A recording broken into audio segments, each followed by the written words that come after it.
All right. Hey, how's it, everybody? It is 5 p.m. West Coast time, 3 p.m. Hawaii time, 8 p.m. on the East Coast, and 7 p.m. for our Central Time folk.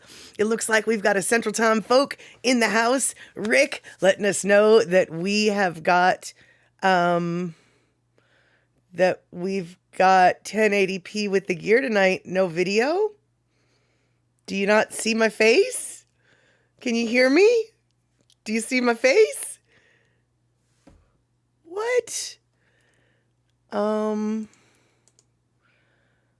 Wait, really? You can't,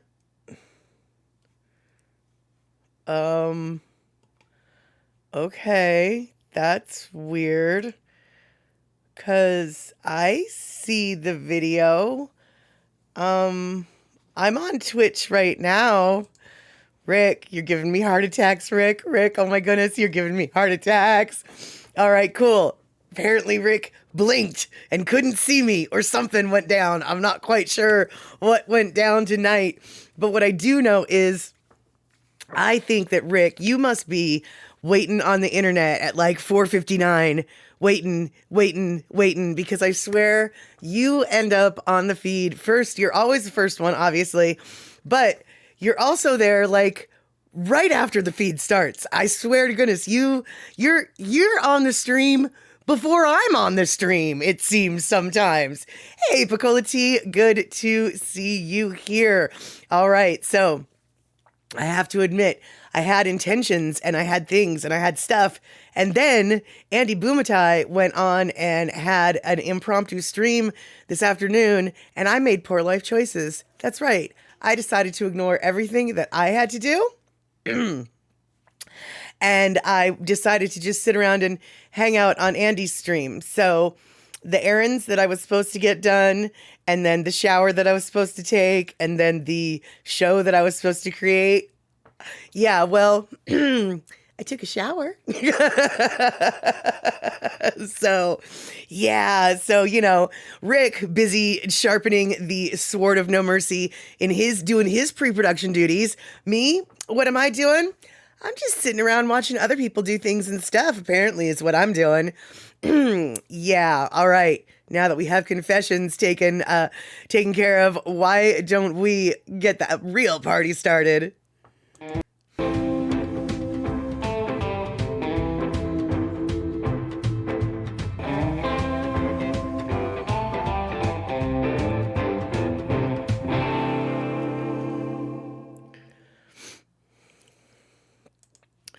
All right, party started, background music in play.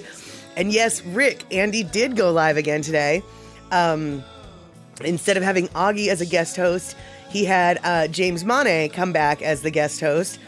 And great show, actually. I really enjoy this co-host setup that Andy's got going on.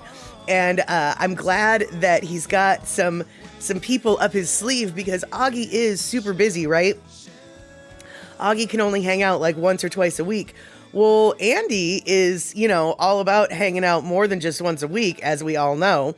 And so I don't know if this is going to be a regular thing, but Andy and Augie did vaguely allude at one point to a potential Friday stream. Obviously, today's not Friday, and so I guess as far as Andy's concerned, a potential Wednesday stream is always on the table as well. Kulika, hey, good to see you. Kulika was hanging out earlier today when I was making poor decisions and hanging out with the Andy Bumatai Daily Pidgin Podcast. And Kulika, I don't know if you were there for the whole thing or not. I wasn't. I don't know if Andy mentioned. Did you hear Andy mention whether or not Wednesday is going to maybe be a more regular thing? Anyway, my point is, even though if Augie can't be the co-host, all of the other people that Andy has thrown in as little co-hosts, especially today, James Monet, seriously, he's a natural. All these comedians can just come in and boom, do the chat back and forth. I really enjoyed today's show, and I hope that he has James on again. In fact, what I really hope, this is my plan to to spend other people's money, I guess. But what I would really like to see is I would like to see Andy and Augie and James Monet come to the Renton area, the Seattle area, this spring and do a show.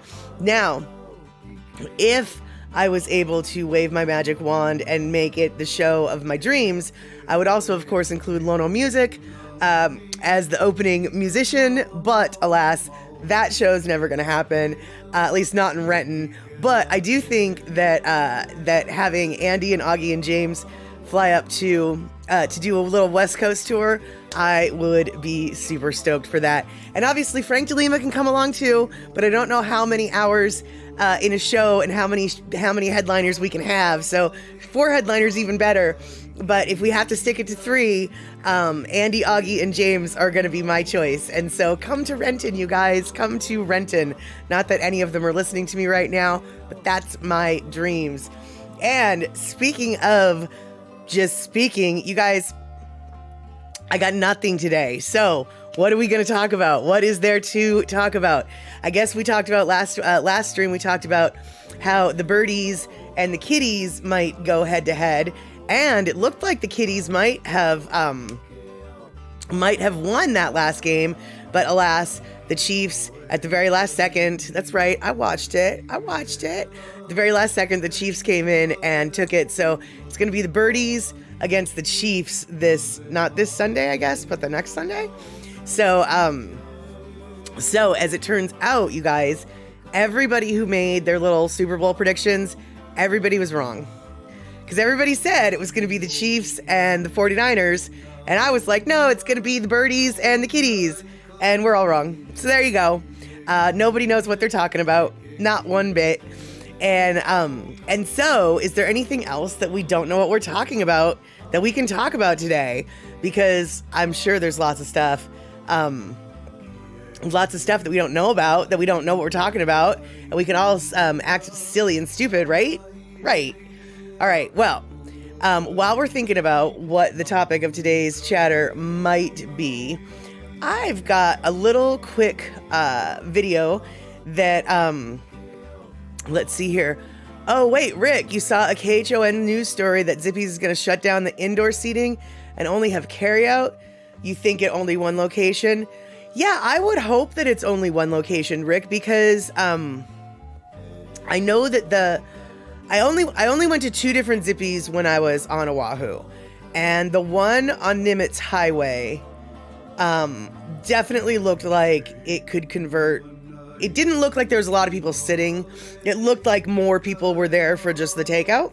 And so that one sort of makes sense. But the one in Mililani, that dining area was packed. I mean, they were busy. Like, I would really find it hard to believe that would be that would be the location that they're doing to takeout only. I'm curious what the location was. Like I said, the Cam Highway one looked like it would have been very... it looked like it was kind of already geared towards the takeout only, so to speak. And so, and let's see here. Picola T took the grandkids to the movie theater and saw Puss in Boots.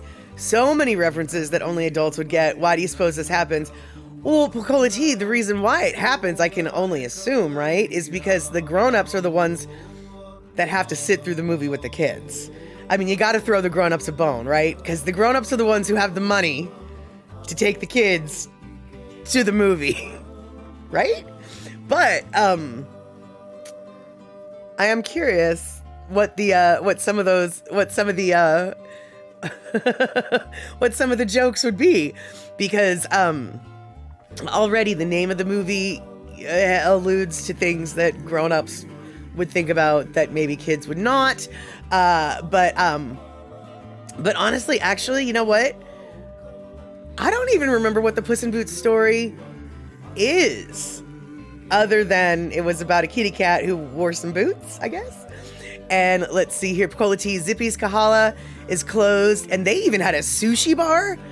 Very surprised, and hope it doesn't mean other sit-downs are closing too.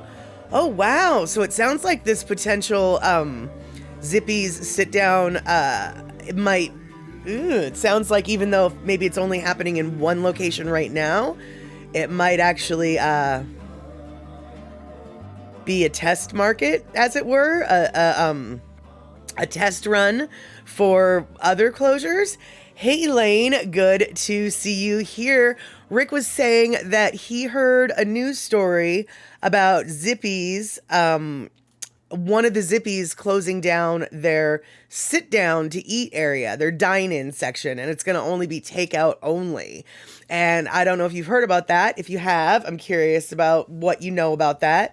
I would like to think that some of the locations would retain their sit down dining, because like I said, in Mililani, when Andy and I went to Zippy's there, it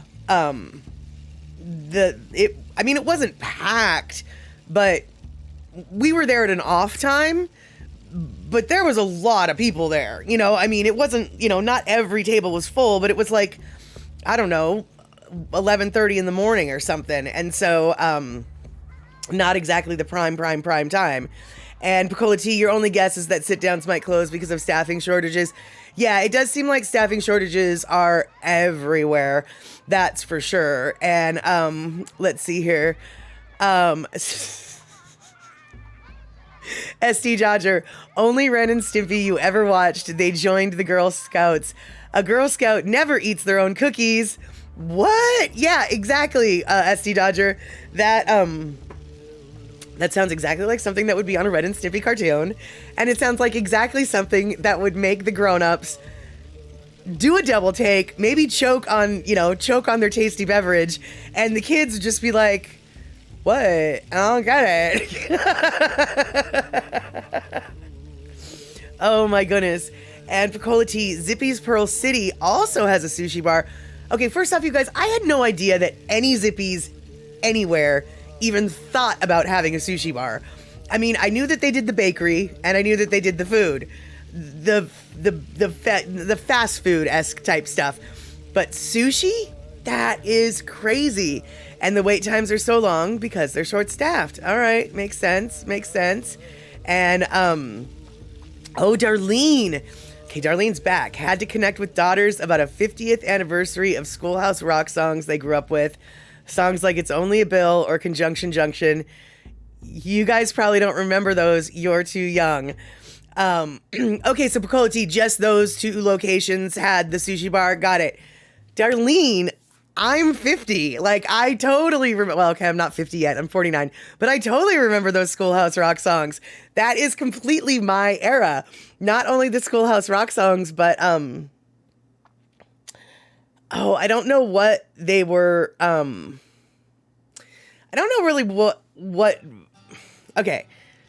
So same era, same time slots, same, in between the cartoons on Saturday, they would have cartoons, little, public service announcement cartoons, yes, with the grammar one, Conjunction Junction, what's your function? But then also there's the ones about eating food. Like, I remember a hanker for a hunka, a sliver slabber chunka, a hanker for a hunka cheese, something about cheese.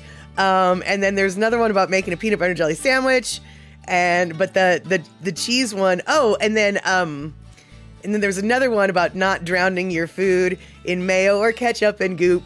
It's no fun to eat what you can't even see, so don't drown your food. I remember those ones too. But there is a reason why I don't do karaoke, and you guys just learned why I don't do karaoke. And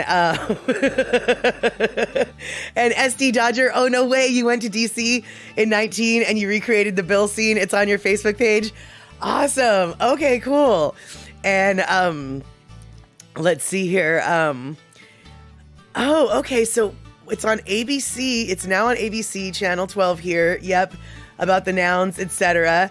And then you never really saw Schoolhouse Rock. Right. Well, Rick, no, Schoolhouse Rock was not of your era. I mean, it was of your era in the sense of your kids got to see it, right? But I don't think that was exactly when you were, watching TV Saturday mornings with a bowl of cereal, learning about conjunction junction, what's your function, hooking up nouns and something. Yeah, All right, then. I think we need to stop. And yes, SD Dodger, you are totally right. Telling Rick, and I'm surprised Rick didn't tell us all. Tonight, you guys, is when, if the weather is permitting, we might get to see with our very naked eye that strange little comedy thing. I don't know if it's a comet. I don't know if it's an asteroid. But that thing in the sky that hasn't been seen for like 50,000 years, we might get to see it. And we might get to see it tonight. So if you're outside, then take a look up in the sky and see if you can find something shiny and green, apparently. That's it, Kulika. Words and phrases and clauses and blah, blah. Yeah, that's what the conjunction junction, what's that function's all about. And, and Rick, you do remember Jack Black, School of Rock. Speaking of which, you guys, I'm actually currently on the hunt for School of Rock to show on Satterbox at the cinema. I don't have it yet. However, I was thinking this weekend we could watch High Fidelity. High Fidelity is a Jack Black movie, although it's actually not really a Jack Black movie, but Jack Black is in it. It's actually a John Cusack movie. So I think this weekend, Satterbox at the cinema, we're going to watch High Fidelity with John Cusack and Jack Black. But I am currently on the lookout for School of Rock. So if any of you guys have a copy of School of Rock and you want to send it to me for me to copy to show off to the Satterbox at the cinema, I'd be super stoked. I will totally send you the movie back. But don't worry, I know that I can find it somewhere, possibly at my library, and I have a feeling thrift stores will probably have a copy of it, so we'll get it. We'll get it. But if somebody does happen to have a copy, I would be super stoked to copy it from you and then give it back to you, because I steal like that. And Gina, how am I feeling? I'm feeling pretty good. I think I still think I sound kind of funny, but I'm really feeling so much better, which is a really good thing because January 31st, i.e. yesterday, was a major tax deadline and a tax deadline for things like W-2s, Form 941s, Form 940s, Form 1099s, etc., etc. We needed to have all of these out by yesterday. And I didn't do everybody's. I did all of our clients. All of our clients have all of their stuff done. But our office, the tax preparation office, yeah, we still haven't done our taxes yet. So,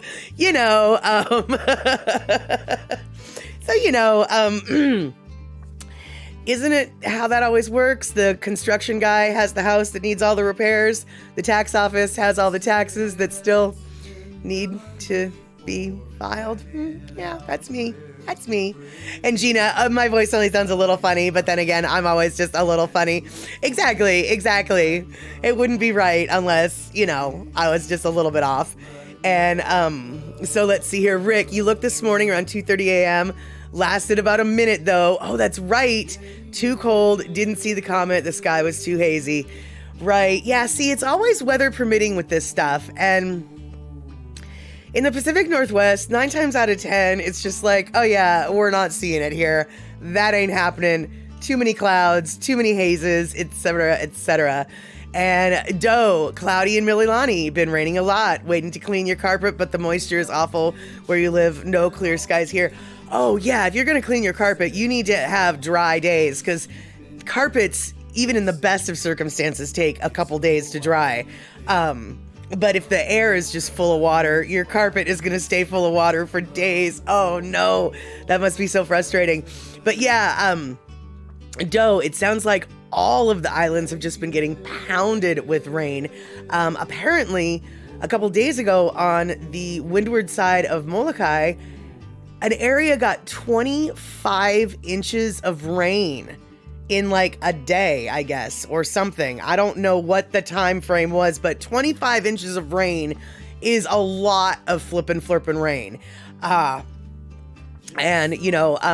as much as islands in the middle of the Pacific probably need fresh water, 25 inches in a day, that's a little too much fresh water. That is Vai for sure. Very rich with the freshwater. And let's see here. So, what? Bacola T, anyone see news report about the bluish whirlpool formation in the sky over Hawaii? Well, no. What are you talking about? What are you talking about, Bacola T? Is it like, was it when did it happen? And did it happen in the day or did it happen at night? And it sounds like you think that it might be aliens. What does the weather people say it was? Because you know that they're like, no, it wasn't aliens. It was just a Sirius cloud that something. Oh, it was from the SpaceX rocket. Oh, I did read about that. Got it. And, Rick, no worries on seeing that comet. 2022 CE ZTF. Catch it next time. It'll be back in 50,000 years. Yeah, I figure, I'll probably, set my watch for it, right? Yeah. Let me set my alarm. I'll set a notification for it. And, let's see here. The telescope on Big Island captured it. Got it. Okay, so it wasn't just visible to the naked eye. It was actually just something fancy pants astronomers got to see. I get it. And Doe, crazy, you've been getting over your cold. You never get sick. Been on antibiotics and cough tablets. Hope I'm getting better. I am getting better. I didn't go on any kind of tablet. I didn't go on any kind of official tablets. I did go on some mint tablets that Elaine, I think, sent to me, which I didn't realize how soothing peppermint is on your lungs until I put a bunch of peppermint mints in my mouth and was just like, oh, I feel like I can breathe again. But other than little minty mints that I got, no real medicines on me. But it took 2 weeks for my cold to decide to, well, I mean, it's still here-ish, but not really, So it was definitely, I don't know what is with the colds these days, but they are lingering. So I hope that I know that you're into the nutritions. I know that you're drinking your waters. I know that you're doing your things, but keep doing your things and definitely get better soon. So let's see here. Gina, you're watching the movie over at Terry's, but your attention was divided. You weren't following, so you jumped ship. Yeah, that's the thing about Terry's movies. They're so often subtitle movies that unless you can give your full attention, there's just really no point in watching it because it is so easy to get lost. Like I missed that one, I missed that one phrase that explained everything, and now I don't know what we're doing. So, yeah. And Bacola T, Tom Brady retirement, discuss amongst yourselves. See, there we go. What a great topic. And so, okay, so you guys know how much I follow sportsball. So is Tom Brady going to retire? Is he going to retire? I mean, is he really talking about it? And then, yeah, exactly. And then Rick, don't forget Rodgers next. Yeah, but Rodgers hasn't retired as often as Brady has. So right now I'm just focusing on Brady. Like, is he really? Is he really? I mean, come on, guy. He's teased us with retirement so much. Is it really going to happen? Really? I mean, do you guys really think it's going to happen?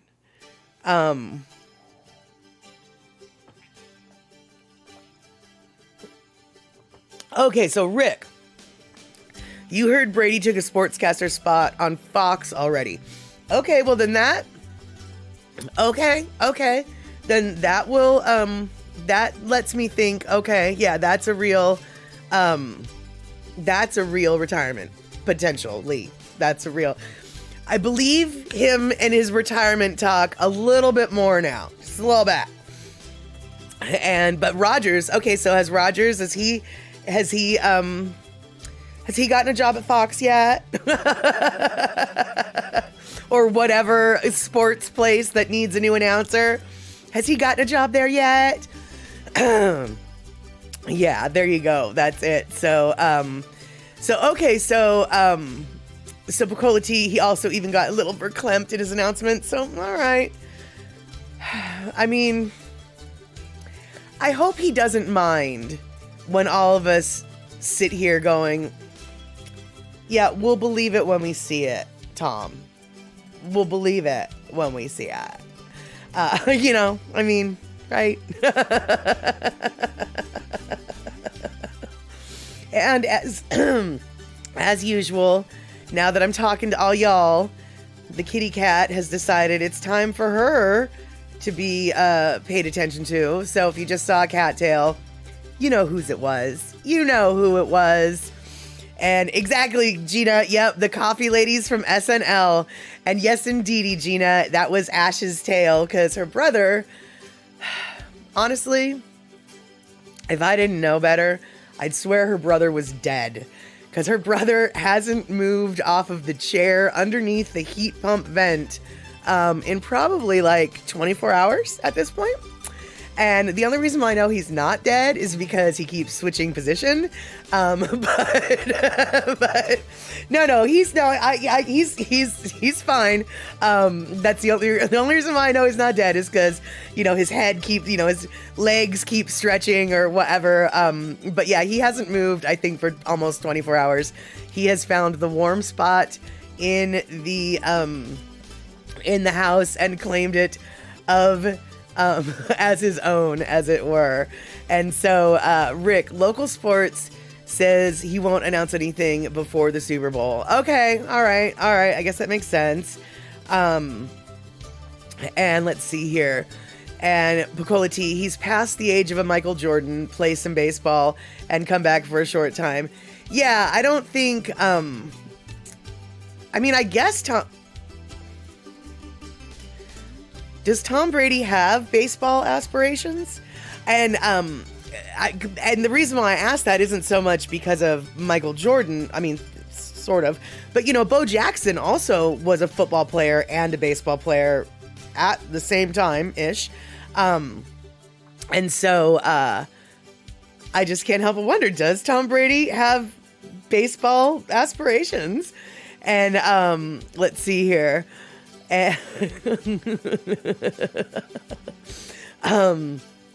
So yeah, very curious about Tom. I mean, I know that he is of a build that maybe could play baseball, but Kulika, he's too old to switch sports. Fair enough. He's what, 32? No, actually, I know that he's older than that. But but yeah, and not only he's too old to switch sports, actually, here's the deal, dude. Like, why switch sports? You got so, just like with Michael Jordan, it was like, why did you go humiliate yourself and play baseball? Like, you're a really good basketball player. You're not a good baseball player. You maybe are an average baseball player, but you're not a really good baseball player. Why did you need to do that? Like, just stick with the sport, Stick with the devil, right? Right. All right. So now that we're pointing and laughing at Tom Brady for being too old to switch sports, even though he's a better athlete than all of us combined, let's see here. Bukola T, yes, wouldn't be surprised if Brady dips his toes into the Hollywood scene, cameos, small roles, etc. Oh yeah, absolutely. That totally makes sense. And even though I know that I don't know. I heard that he and his wife got a divorce, are getting a divorce, are divorced. His wife or ex-wife, whatever, Giselle, she, was a model or is a model. So she's, he's got Hollywood connections. He knows people in Hollywood. Just, A, due to his celebrity status of his own self, but B, also because of who his wife or ex-wife is. And so to me, it just, he's not a bad looking guy, he's got all the right parts in all the right places. So he looks well on camera. And so I wouldn't be surprised at all if he goes the Hollywood route, actually. And so, Rick, you think that Jordan was part owner of the baseball team? They couldn't say no to him? That's true. I think you're right. I think he was part owner, but still, I'm not saying that the team should have said no to him. What I'm saying is he should have said no to himself. He should have said no to himself. And Kulika, maybe the Olympic curling team. You know, I love curling. Now, I understand that it's not nearly as physical as, say, surfing or football, but I love to watch curling. I find it so mesmerizing. It's the strangest little sport, but I just find curling to be quite lovely. But doesn't Tom Brady live in Florida? How many ice rinks do they have for curling in Florida, right? Yeah, Kulika, it's so mesmerizing, and just I don't know. And let's see here, Picola T, Statter Speak, gotta have all the right parts in all the right places. It's true. You know, if you're gonna be in Hollywood, you gotta have all the right parts in all the right places.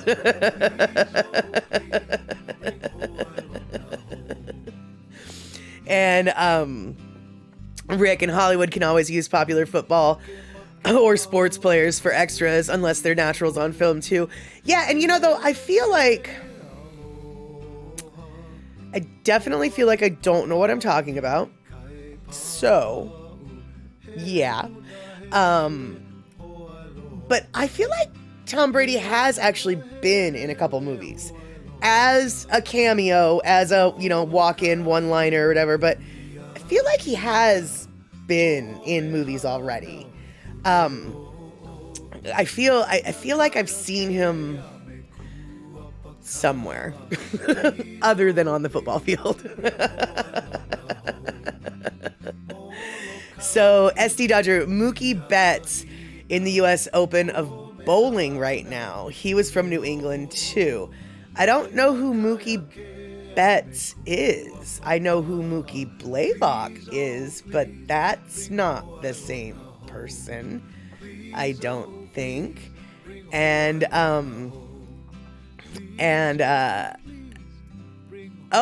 Dodgers right fielder. Okay. And so now the U.S. Open of bowling. I don't really know what you mean by that because I don't really follow bowling, but I'm assuming what you're telling me is he retired from the Dodgers and now he's a professional bowler, and apparently he's pretty good because he's at a big competition. Is that what I'm understanding you're trying to say? And let's see here. Gina, the Google experts say Ted 2 and Entourage had Tom Brady cameos. Okay, well, I've never seen Ted 2 and I've never seen Entourage, so clearly I am making stuff up in my head, but I'm still right. I'm just making stuff up for me because I never seen him, but I'm still right. All right, thank you, Gina. And Picola T, Brady will flash his Super Bowl rings and his Screen Actors Guild card. Exactly. I think, don't you just need like 2 or 3 words or whatever, and suddenly you get your SAG card? And Darlene, you are back, even though you were K for a bit. But yeah, when your daughters call, you always have to pick up that phone. And okay, so SD Dodger is letting me know, no, not retired, just an avid bowler taking part in a bowling tournament. And so, yeah, Gina letting me know that I'm not wrong. Okay, so I don't know what just happened. I don't know how we just got an explosion of emotes, but I'm stoked we just got that explosion of emotes. And whoever did whatever it was they did to get that explosion of emotes, thank you. I don't know if someone just followed me, or I don't know if what's going on, but what I do know is Nico Barbarelli. Hi there, how you doing, first time chatter, Nico? This is Chatter with Statter. I am Mad Statter, and now you are part of the Statterbox crew because you said hello. Well, actually, you said hi. So good to see you here. Right now, we're hypothesizing whether or not Tom Brady will become an actor after he retires. Let's see here. And Darlene, yeah, you just asked Rick who gave the explosion of emotes. Nice, exactly. It's like, I have no idea. I don't even know.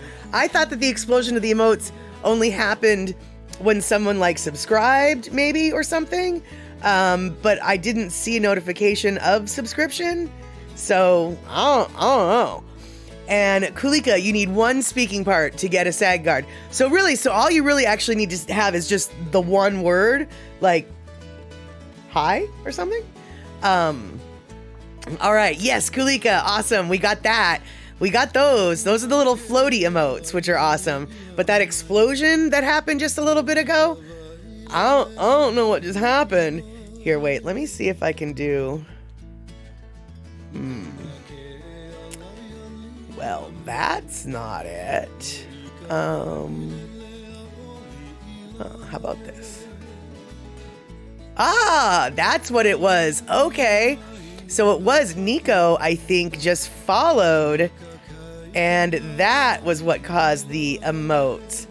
Awesome. Okay, Nico, you are the first person to do the followings after I got my little emotes sort of organized, but not very organized because clearly I didn't know what happened there. So awesome. We've got another reason why we get the explosions. It's when someone follows us. I need to get the notification to pop up as well, not just the explosion. So, all right, yet one more emote chore that I've got to do once we're done with this stream this evening. We're trying to button stuff down. Finally got my little emote explosions happening. Now we gotta figure out how to control them or what the heck they're for. Okay, so let's take a quick little drive, you guys. Let's take a quick little drive. Okay, you're from Argentina. You speak a little English. Okay, well, good. Okay. Welcome to the chat. We only speak English for the most part. So if you speak 2 languages, you're already smarter than us. So feel free to type whatever you can. We will probably understand you. Chances are you speak English better than we speak English. I really have a feeling you speak English well enough. So don't feel shy about chatting. Type it out. We will figure out if you misspell a word, we misspell words. So welcome, welcome, welcome. I'm so happy that you are here from Argentina. And so you're here from Argentina. I'm here from Seattle, but what we're about to do is we are about to take a little trip to Hawaii on the island of Oahu. And this little video that I made, and it's just a 5 or 6 minute long video along the Windward shore around Ka'ava area, because that's where I love to hang out. So yeah, let's take a little tour down the Cam Highway for just a quick minute. All right. This next song is called Hi'ilave, taking place on Hawaii Island, written by a great composer, Sam Leah.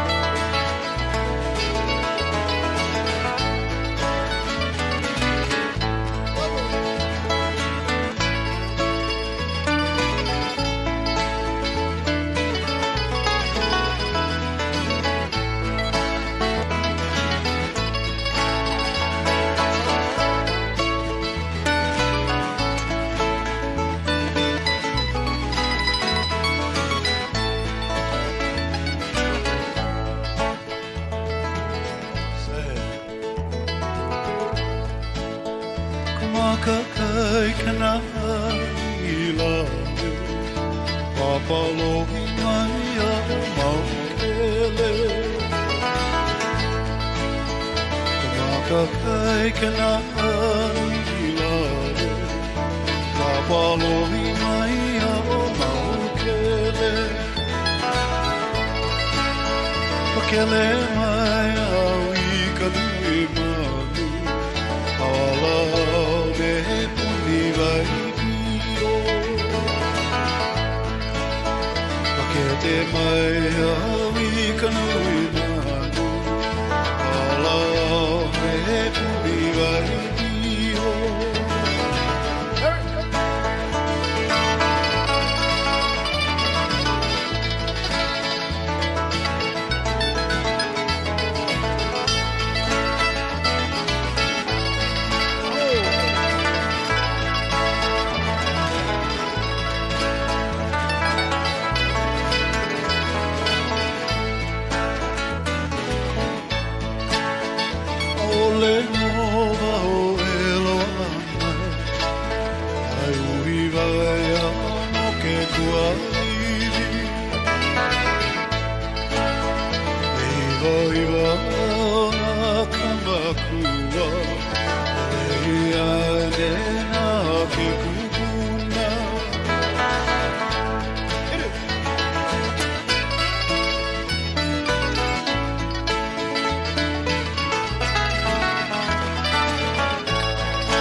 Puna ke ala I halia mai No ka vaelelea o hirawe No puna ke ala I halia mai No ka vaelelea o hirawe Aina ia mai ana kapua Makakai kana ilave Aina ia mai ana kapua Makakai kana ilave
All right, there we go.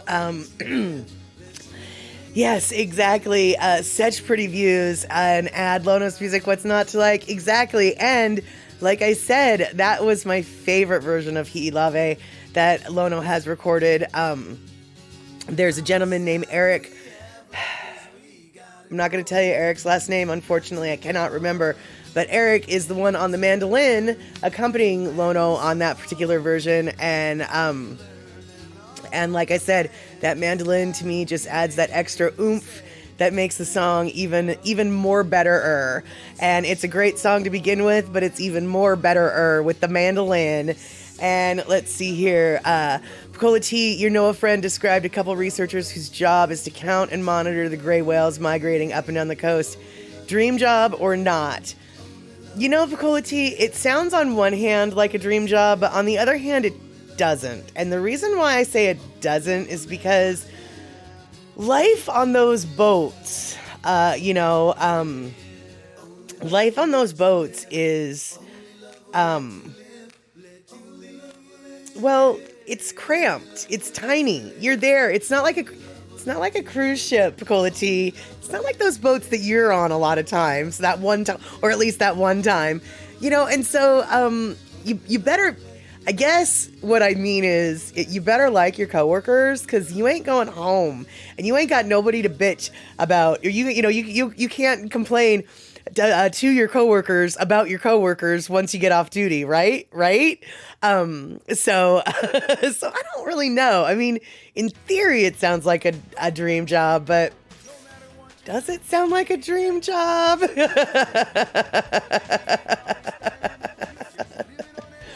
And Poppy Shaney, by the way, so good to see you here. And I've been meaning to ask you, are you busy doing nothing right now? Because I know that fire season, for the most part, is all year round in your area. But right now, please tell me please tell me that it's so wet in California that you're not doing anything right now. Or rather, you're not in the air looking for fires, right? Right? Please tell me I'm right. Because if there is a fire, where is the fire? And why didn't the water put it out? Now, I understand that California is still technically in drought mode because, they need so much more water to build up the reservoirs. And the water that did come so fast that it didn't necessarily get to hang around in all the places that they needed it to hang around. But I would like to think that at least there's not a lot of reason to be up in the air looking for the smokes. And it sounds like, okay, so it sounds like this is exactly Poppy Shaney. Okay, so Poppy Shaney says, this is my busy time of year as the chief pilot. Hiring, training, meetings. You're right. No fires this time of year. Okay, so yeah, I'm so glad you was picking up what I was asking, what I was laying down, because when I said that you weren't busy, I actually realized that's the dumbest thing in the world for me to say, because you're going to be busy if there's no fires, which there aren't. Awesome. You're going to be busy doing everything that needed to be done while there was fires. And so, of course, during the no fire time is when you're the super busiest. And so Poppy Shaney, if you don't get more rain soon, the grass will grow tall. And by April and May, lots of grass fires, right? Which will be a flippin' nightmare, and you'll be busy for a different reason. But I am happy to hear that at least you're grounded for the time being. And honestly, and I know that this is just make-believe words, but I hope that all the people that you hire this no fire season have no reason to fly next fire season. Because I hope there will be no fires next fire season. And now that I said that, I expect a whole lot of these to come my way. And, oh, wow, okay, so you flew 4 hours today doing training. Okay, well, that makes sense. Okay, I guess you're allowed to be in the air for things like trainings. But, hopefully while you're out on trainings, there will be no smokes. No smokes.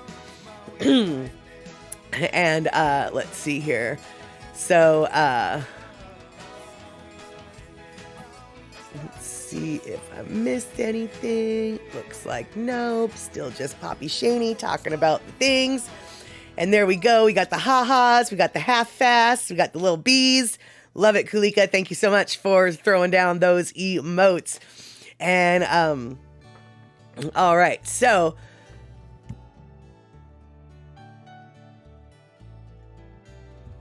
oh my, that was an ugly cough. Glad you guys did not hear that one.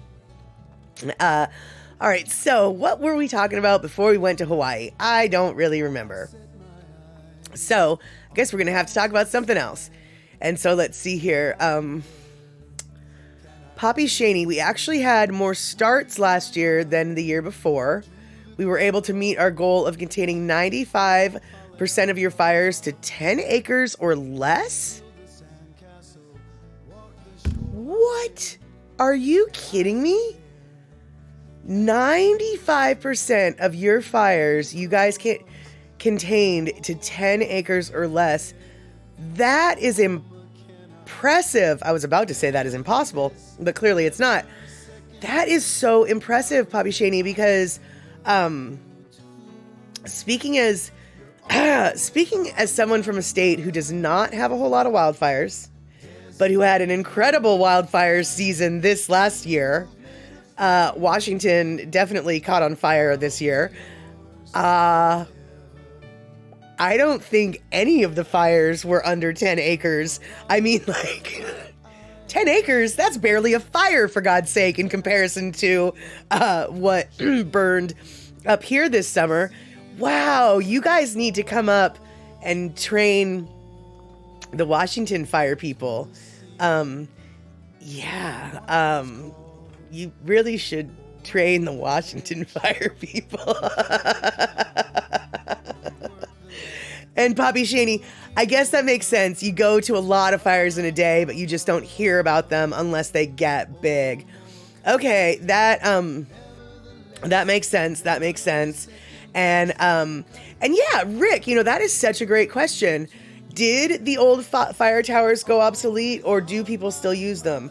I'm going out on a limb, Rick, and saying that they're obsolete in the sense that the ones that I know of in Washington and Idaho are generally like, they rent them out these days. You can rent them out, like, not like Airbnbs, but sort of like Airbnbs. You can basically you can rent them out and stay in them for a weekend. So I'm guessing that they're not being used in an official capacity. At least not the ones that are being rented. But A, that's not California, that's Washington and Idaho. And B, it could be that Washington and Idaho have newer, betterer fire towers that in the woods, and the older ones are the ones that they rent out. So I don't know. And let's see here. Okay, so Poppy Shaney, yeah, they rent out the fire lookouts with cameras everywhere. There's no need for them in California. Right, yeah, that kind of makes sense. That kind of makes sense. And Rick, yeah, Ranger Rick has some free time for tower duty. Seriously, Rick, I don't know if they've got them in Wisconsin or not, but if you ever want to, come out west, yeah, We've got fire towers just waiting to rent out.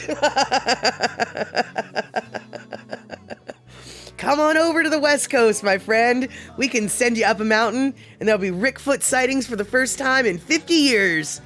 That's right, Rick Foot is on the patrol. You know it. And let's see.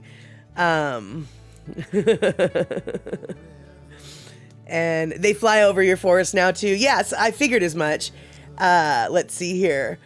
PG&E, says Poppy Shaney, literally has thousands of cameras interfacing with the wildland areas.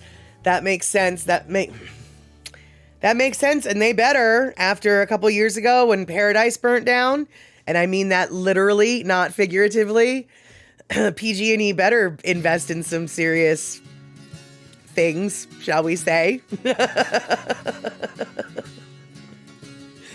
But and then yeah, exactly, Darlene, you can take Rick to all the Rickfoot sites. That's exactly it. That's the plan for the next summer. Instead of going to Hawaii, you're going to go up okay, so Rick, Darlene, I'm planning your summer for 2023.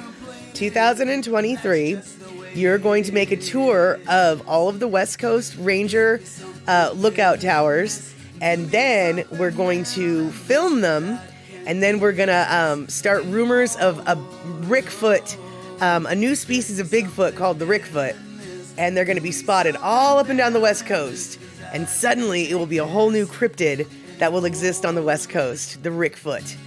And Poppy Shaney, you're working the day Paradise burned down. That was not a good day. Yeah, I bet it was not. And yeah, so frustrating. And it's so frustrating because it's not like it's your fault that the town burned down, right? You guys didn't start the fire. But it must feel...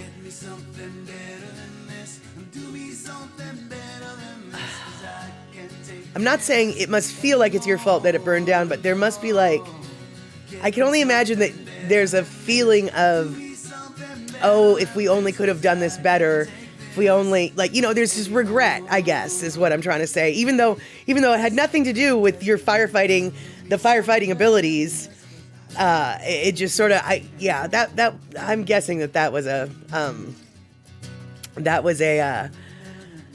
rough day for sure. Oh, Rick, you want the Hawaii pillbox tour first, then the fire towers maybe? Okay. But I don't know, Rick. It's going to be really hard to explain how a Rick foot got to Hawaii. Whereas a Rick foot on the continental United States would be much easier to explain. So maybe you're going to have to be more clandestine with the pillboxes. And hopefully that nobody sees the Rick foot. It's just a secret Rick foot situation.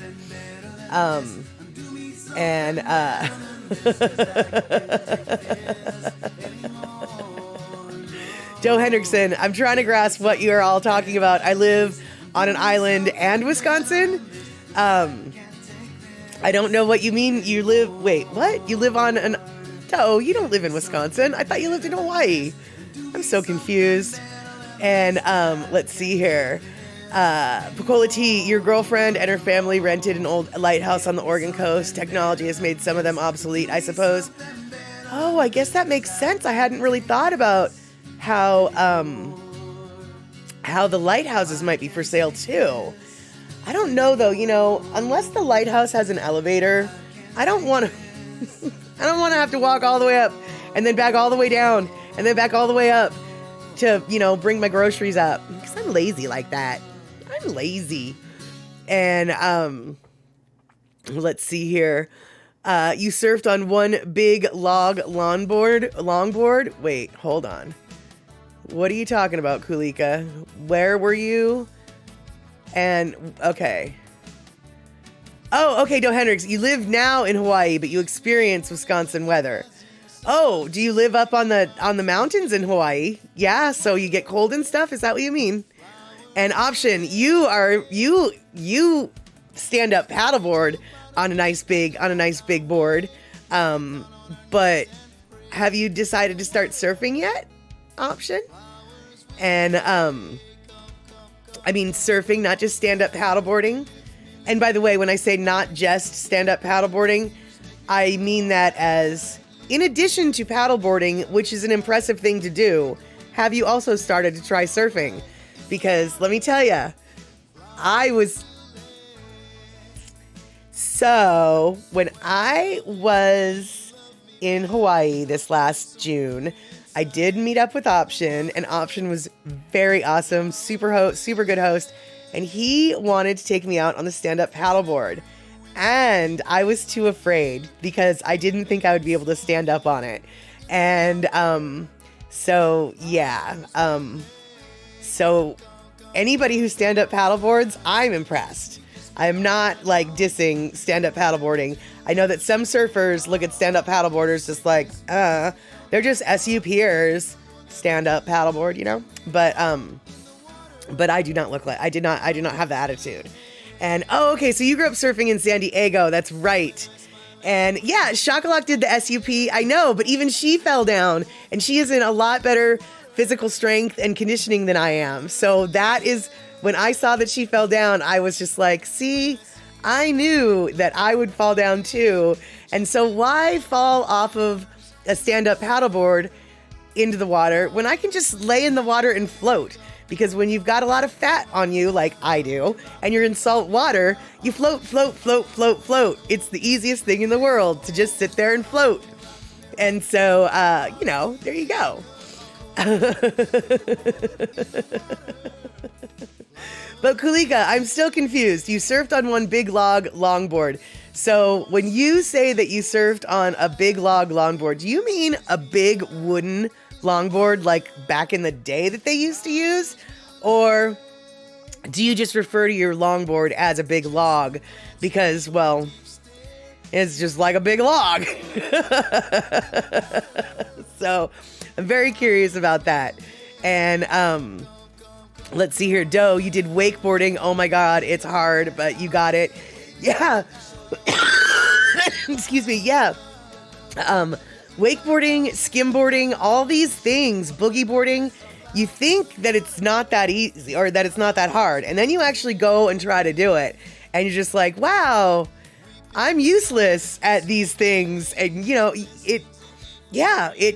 it's hard, but yeah, you eventually get it.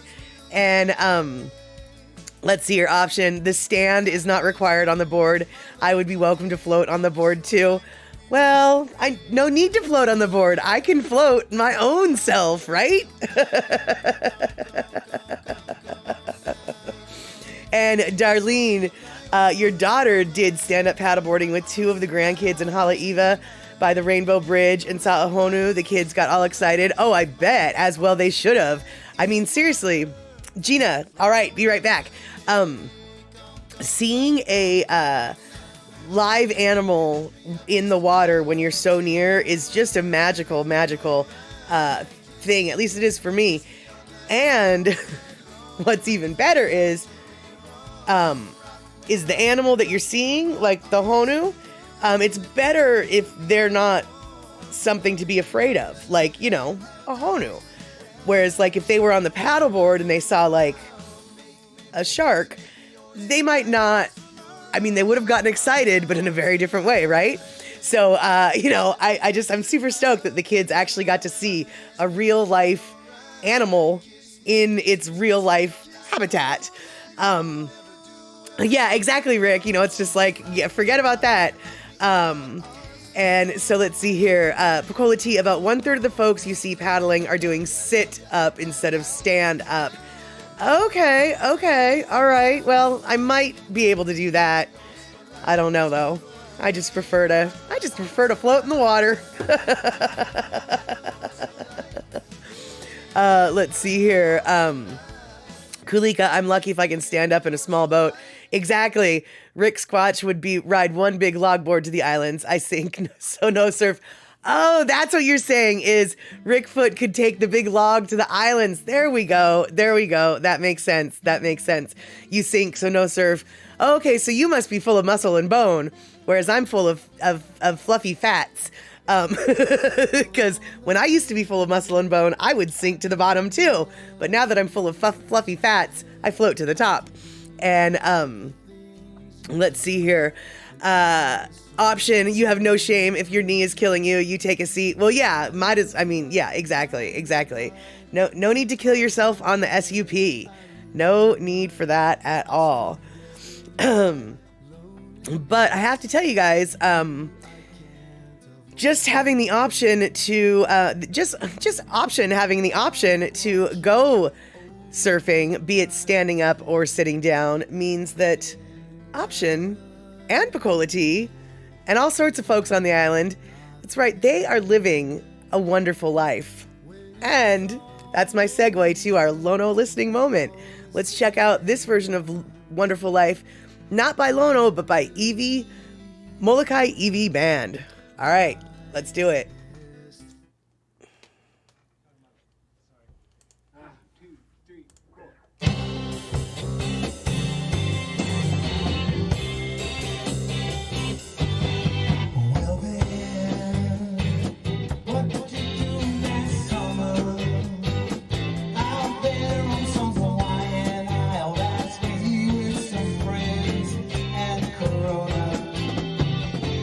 Well, it's gotta be good 'cause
ships will all come in. Yeah, living.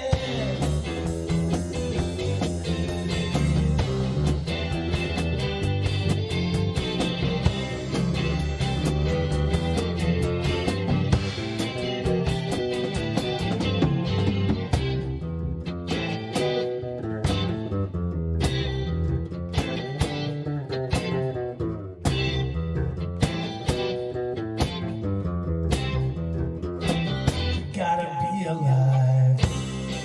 It's all written in our page.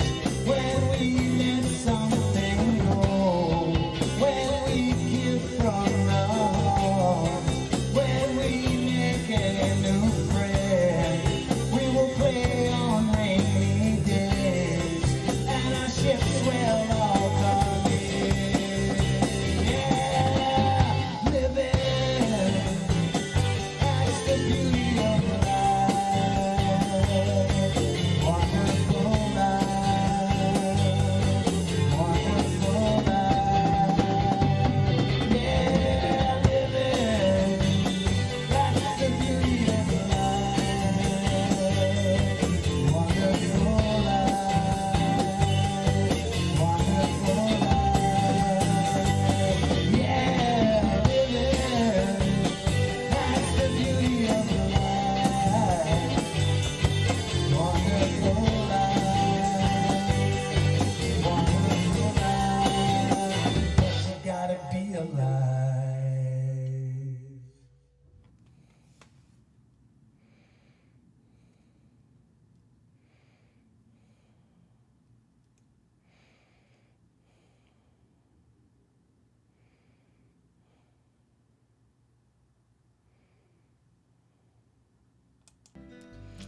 All right, there we have it. Wonderful Life by Lono and Molokai IWI Band.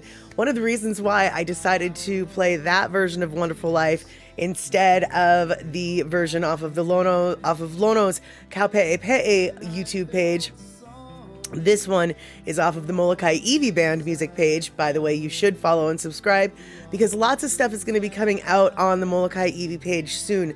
As you may have noticed, Lono has been stopping in on Photo Luke feed streams and Andy Bumatai streams, and he has mentioned that he is currently recording a new CD, or a new album, digital download.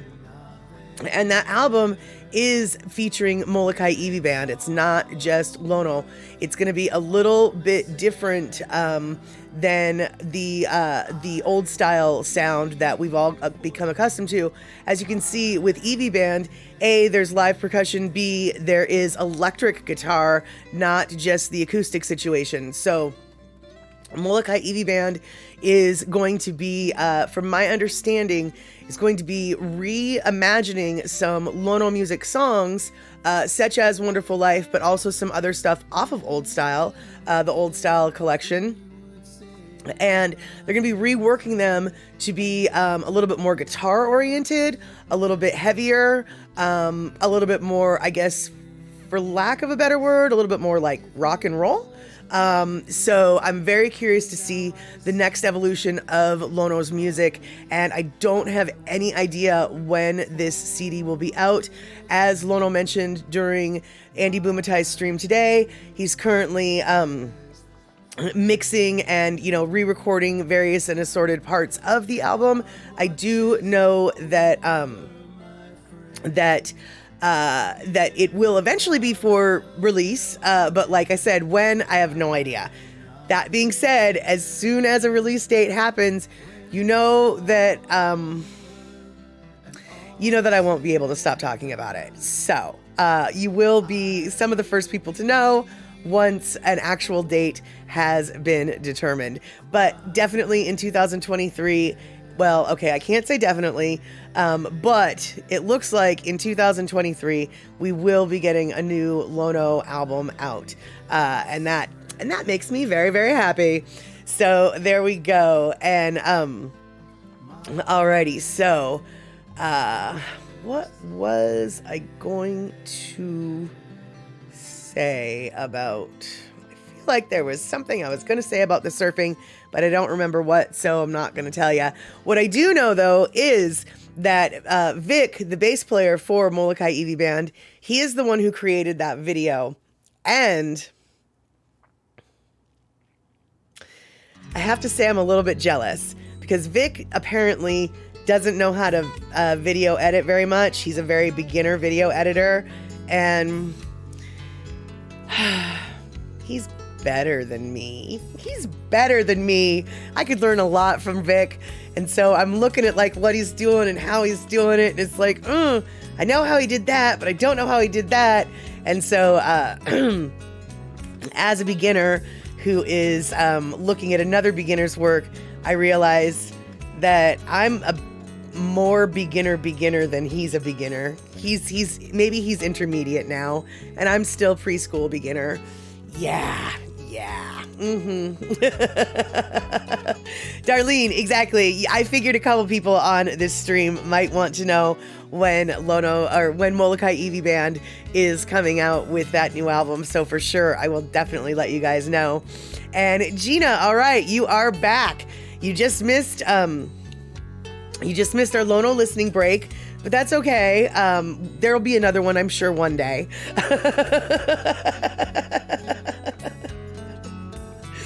All right, you guys. So let's see here. Like I said, I do not have a lot planned for today. And so I'm looking here what I've got up my sleeve. Not a whole lot up my sleeve. So I don't really know what it is we can talk about. But what I do know is, and I did mean to ask this last time, Gina, you made Spam musubi like you said you were going to. I saw that you did. How did you end up cooking your rice? Yeah, that's right, you guys. We're talking about rice again. We talked about rice once. We talked about rice twice. And I think this will be the third time we've talked about rice fairly recently. But that's okay. Gina, how did you end up cooking your rice? Okay, so just in a pot. I was wondering if you did the crock pot method. Because after we talked about the rice, yeah, exactly. I got nothing up my sleeves because I ain't got no sleeves. So it should come as no surprise that I have nothing up my sleeves. So we're falling back onto the topic of rice. And okay, so in a pot on a stove. Good for you, girl. That's the way I cook my rice. But after the stream where we were talking about rice this last time, and someone mentioned that you could cook it in a crock pot, I was like, what? That's craziness. So I went and looked it up. Holy flirking snit, you guys. You can cook rice in a crock pot, but it takes like 2.5 hours or something. You have got to be kidding me. 2.5 hours, or maybe it was just 1.5 hours. I don't care. That is way too long for cooking rice. Just cook it on the flippin' stove. I can't even believe that people might use their crock pot to cook rice if it takes 2 flippin' hours. 2 hours? Are you kidding me? I guess maybe because I don't use Instapot, I don't use Crock-Pot, I don't use all these things. That just seems like a waste of counter space and time. 1.5 hours to 2 hours to cook rice. You've got to be kidding. Exactly, Gina. It took you like 15 to 20 minutes. I swear to God, Gina, it takes longer to cook rice on the stove just to get the water boiling than it does to cook the rest of the flippin' rice. I mean, yeah, it takes 15 or 20 minutes. Exactly. And so let's see here. At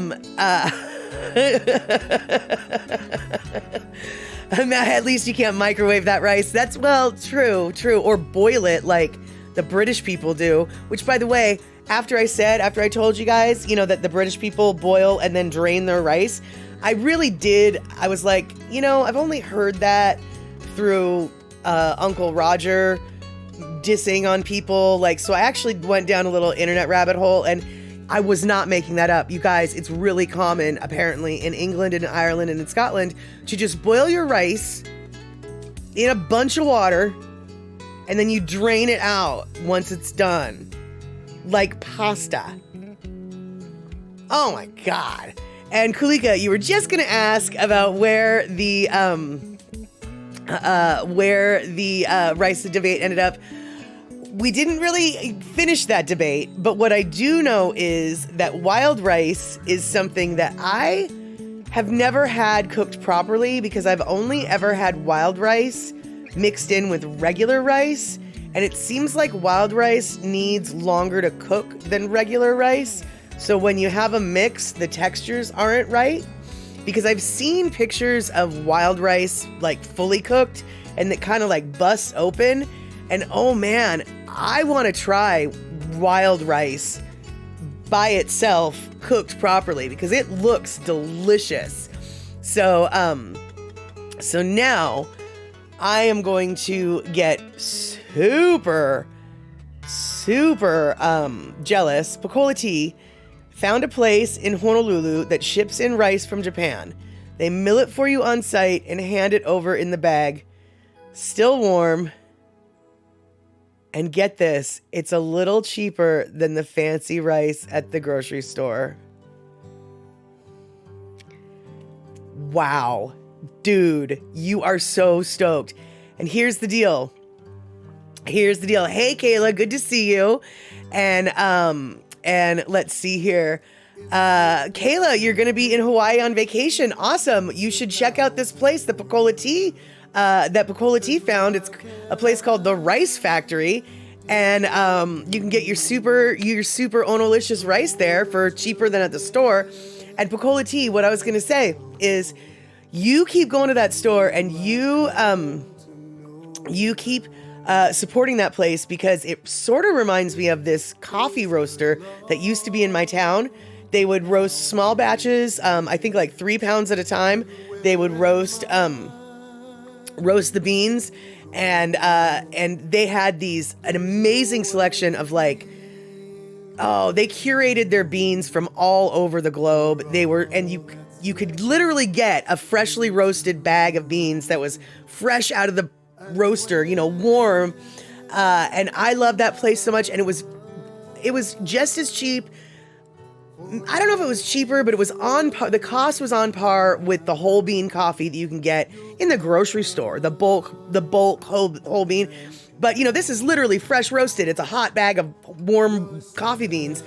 And I supported that place like nobody's business, but it was a hidden gem. And not everybody knew about it. And I guess I didn't tell enough people because eventually they went out of business. And that is one of the businesses that I miss the most. Like, of all the businesses that I have seen come and go in my life, that business is the business I miss the most. And I have a feeling that rice place, if it ever goes away, you're going to miss that rice place the most. So for sure, support that flippin' rice place. And Elaine, add a pinch of sea salt to the water before cooking. I'm assuming you're talking about rice. And that's true. You definitely want to season your rice, or your water that you're cooking your rice or your pasta in. But actually, apparently, now I don't know if this is true or not, but I've been told it's better to salt the water after it comes to a boil because salt water, if water that has been salted before it comes to a boil, will come to a boil at a lower temperature. And so you want to make sure that the water comes to temperature before you salt it. Now, that's what I was told. Do I know what I'm talking about? No. Could this person on the internet have told me wrong? Absolutely. But he told me to put the salt in after it comes to a boil, and so I do. And Kayla, yes, I knew that white rice is brown rice and brown rice is white rice. Yeah, the brown rice just has the bran on it. And the white rice is the naked rice. Sort of like, brown bread versus white bread.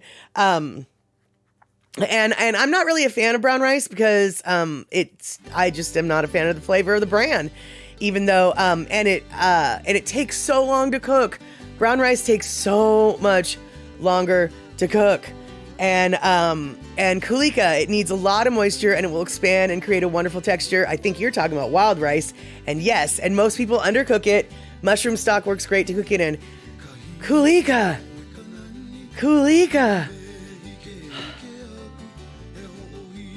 Come make me this rice right now. That sounds delicious. It sounds wonderful. Maybe put a little bit of butter, salt and pepper, that mushroom stock. Oh my goodness. I want that wild rice in my belly right now. No, I want it in my belly yesterday. And now I want it in it right now. And tomorrow I want it in too. And let's see here. Gina, you didn't really master the musubi. Some of your rice at the bottom of the pot got burnt and you cut the nori all crooked. Okay, Gina, first off, cutting nori is way trickier than people make it seem. People who know what they're doing can do it in their sleep. People like you and me, not so much.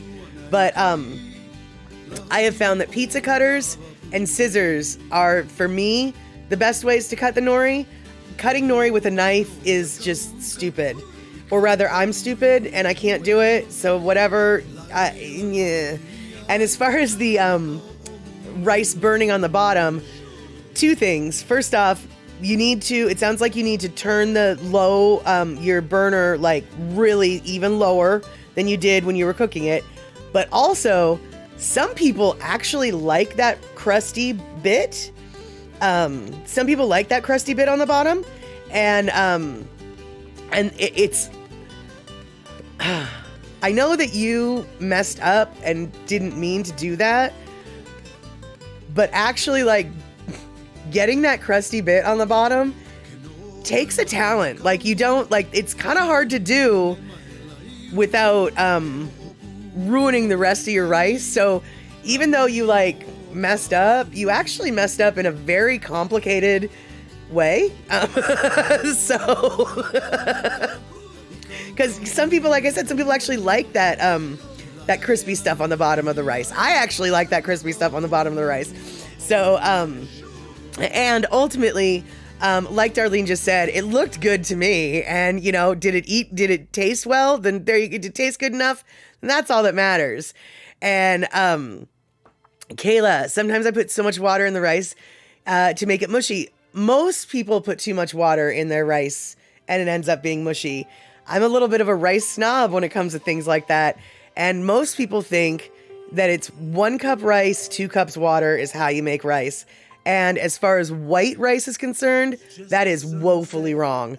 Brown rice, wild rice, couldn't tell you. I don't cook that. I do think that you need a little bit more water for the brown rice, etc. But in regards to white rice, you guys, seriously, 1 cup rice, 1 1/4 cup water. That's right. 1 1/4 cup water to 1 cup rice. Do not double the water when you're cooking rice. No. 1 1/4 water, 1 cup rice, 1 1/4 cup water. There you go. And let's see here. Kayla, people say that if you're using a rice cooker, you can measure the water line with the lines on your finger. Kayla, I cook my rice on a pot on the stove, and I use my fingers as one knuckle. Yeah, we all know. We're all very familiar with the knuckle method here. And it's not just the rice cooker. You can use that method in the in just the regular pots too.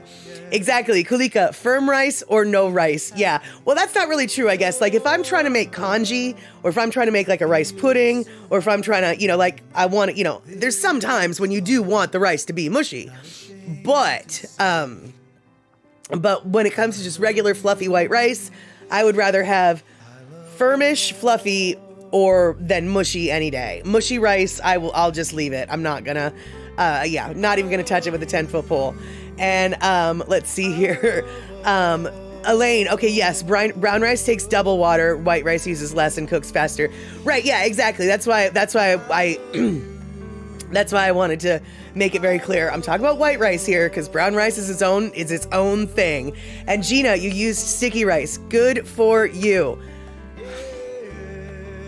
I have a friend who lives in Tennessee, but he used to live on Hawaii Island. He owns a home on Hawaii Island, He still lived on Hawaii Island, but his wife is from Tennessee, got a great job being an editor to some Tennessee newspaper. So they moved to Tennessee. He decided that he was going to make musubi. Well, he used, apparently where they are in Tennessee, he couldn't find any medium grain sticky rice or anything, and so no Calrose rice. So he had to use the long white grain rice. The rice wasn't sticky at all. It was just falling out of the nori wrap. It was the ugliest. Honestly, Gina, your musubis really were quite acceptable as far as presentation, how they looked. My friend from Hawaii who knows how to make musubi has made musubi before, but then on the mainland decided he'd make it with regular white rice. And yeah, it was the saddest musubi I have ever seen in my flippin' rice. No, my flippin' life. I was just reading the word rice. So, right, exactly, Pakolati, long grain rice musubi. I pointed and laughed at him. When he posted his creation on Facebook, I was like, Wilson, you know better than to show off this. What, you know what this is supposed to look like, and that is not it. I mean, I can't even imagine. The texture must have been all wrong. I just can't even. And then let's see here. Elaine coming in with something very new. Many people cook brown rice in the oven, but they don't use enough water and the rice is crunchy and chewy. Rice wasn't cooked enough. I have never heard of any rice actually being cooked in the oven. Well, I mean, okay, in a casserole, I guess I've cooked it in the oven now that I think about it. But as far as a method of cooking rice in the oven has never crossed my mind. But yeah, you definitely have to, you've got to, especially I would think in the oven, which is such a dry heat, you would really need to like bulk up the water for the brown rice, right? And so, let's see here.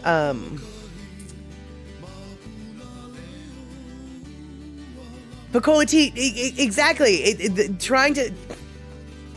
Pakola tea, you have exactly nailed it. So using the long grain rice, he is trying to like mold dry sand. And that is exactly what his musubis looked like. They were just sad little things with rice running over the edge of the... Oh, I felt really bad for him because he knew that what he had created was a mess because he was from Hawaii. I mean, he wasn't born in Hawaii, but he lived in Hawaii for like 20 years. He knew what he was supposed to be making, and then he made that.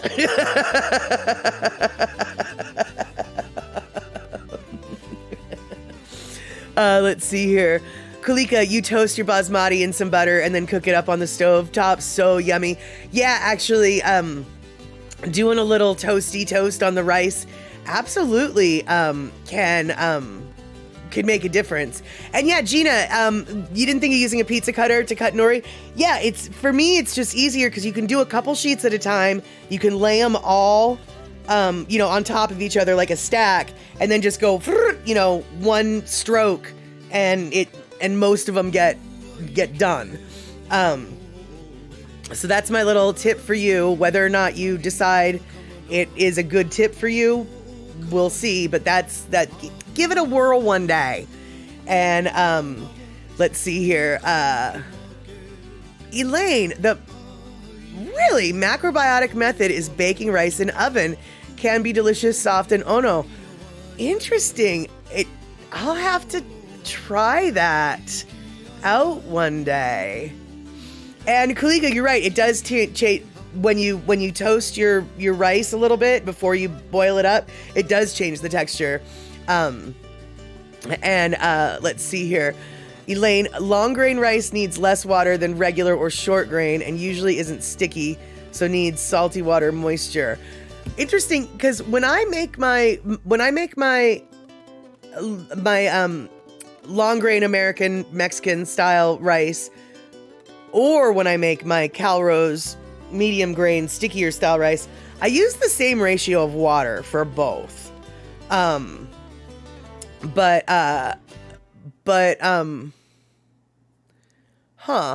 wonder. No, I think I'm going to stick with my ratios.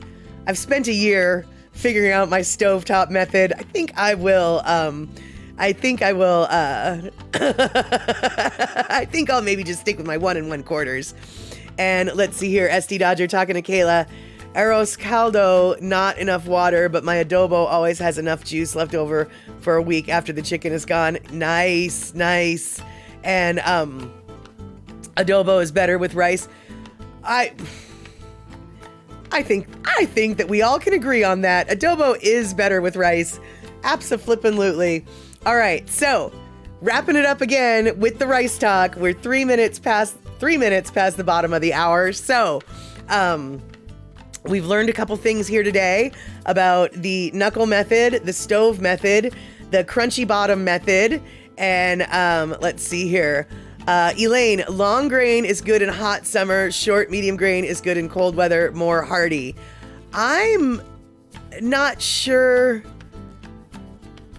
I've ever thought of it that way, but I feel like you're right.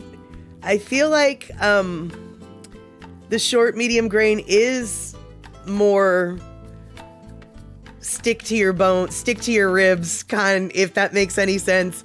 That does good. That does sound, I think you're onto something there, Elaine.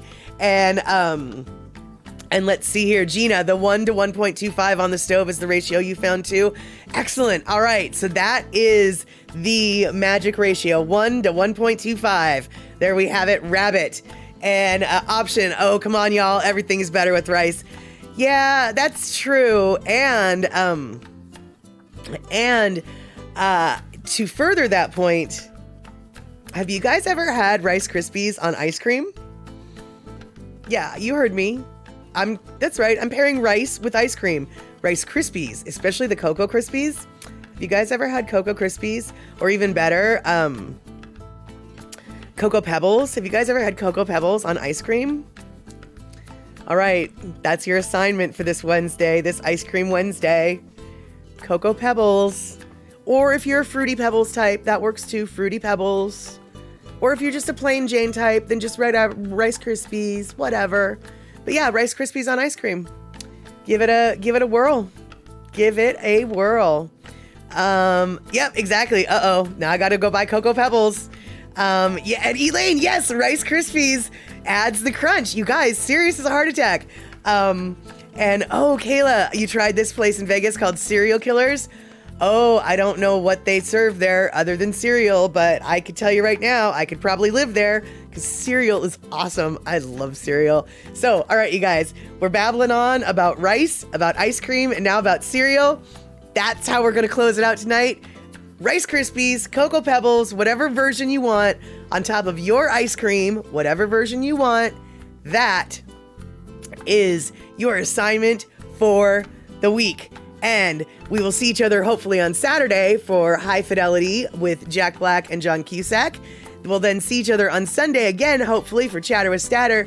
And by the way, you guys, I'm going to warn you, Super Bowl Sunday, there will be no Chatter with Statter.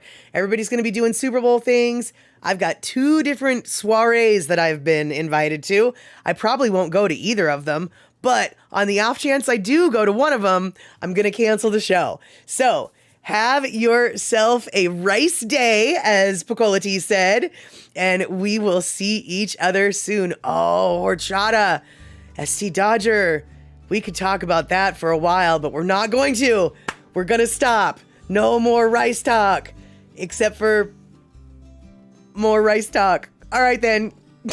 Take care, you guys. We'll see each other soon.